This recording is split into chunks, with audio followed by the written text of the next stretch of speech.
Everyone talks about minimalism, but it's often focused on decluttering possessions like clothes, gadgets, and other material things. While the benefits of minimalism are huge, we can also apply this concept to our diet. How about minimizing the food we consume? No, I'm not talking about cutting down the portions or skimping on the nutrients we need to thrive. It's crucial to ensure our bodies get all the necessary nutrients to stay healthy.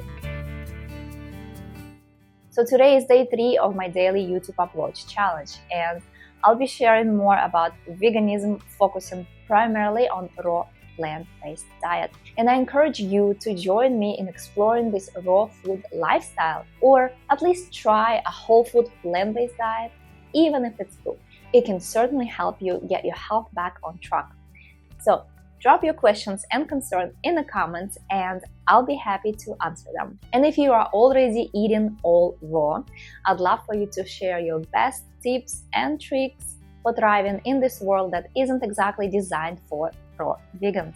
Now let's talk about minimalism in food. So how do we simplify what we eat while also making it healthier? And what should be decluttered from our plates that isn't serving us? By adopting a vegan and especially a raw vegan lifestyle, you minimize food clutter and may even save some money. Plus, the most important benefit is better health. So here is what to add to your plate. Add plenty of fruits.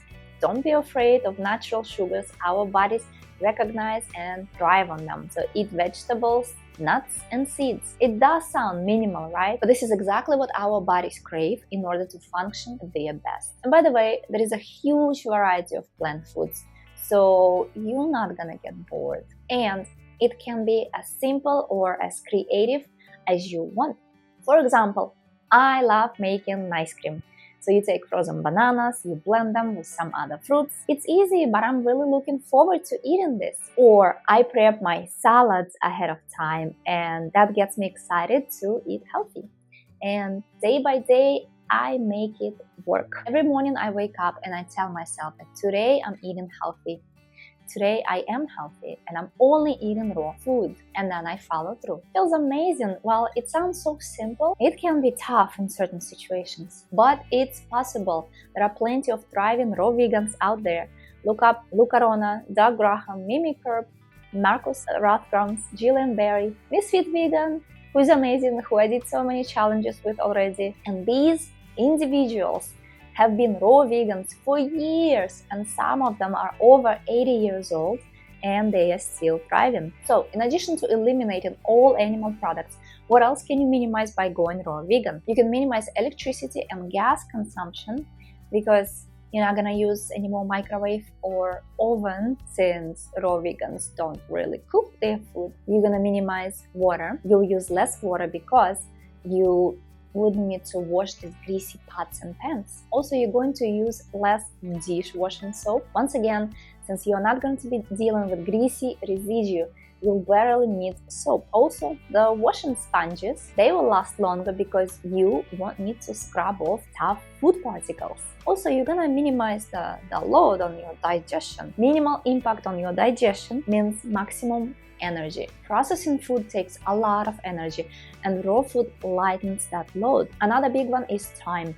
You will save time when you're not cooking or scrubbing the pots or spending too much time in the bathroom due to digestive discomfort. Also, you're gonna save on doctor's visits. Over time, your health will improve and you will likely need fewer trips to the doctor. Just give it a try, guys. Some people may argue that going raw minimizes nutrients, but that's actually not true. It's quite the opposite. Raw food provides more nutrients and variety than you might expect. And raw food isn't boring. It can even taste better than cooked food. And you can keep it simple or get fancy with gourmet raw dishes like dehydrated chips, for example, if that's your thing. There are so many ways to go raw. Just find what works for you. And there is so much information available these days that we no longer have the excuse of not knowing where to start. So experiment with different approaches to raw veganism and see what really suits you. Personally, I like to start my day with fresh fruit, and sometimes I'll eat just 1 or 2 kinds of fruit in the morning, but I'm not just eating 1 banana or 1 apple. I know I will need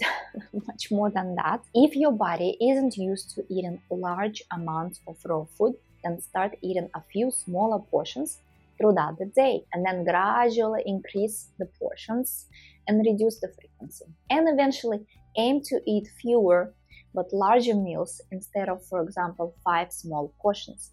And take it slow and you will get there. And to keep each other accountable, just take a picture of one of your today's raw meals and post it on Instagram and tag me in on it, and this is the way we can inspire more people to enjoy raw food and get healthy. And if you haven't watched my previous episodes, I've linked my playlist here so you can catch up, and I'll see you tomorrow.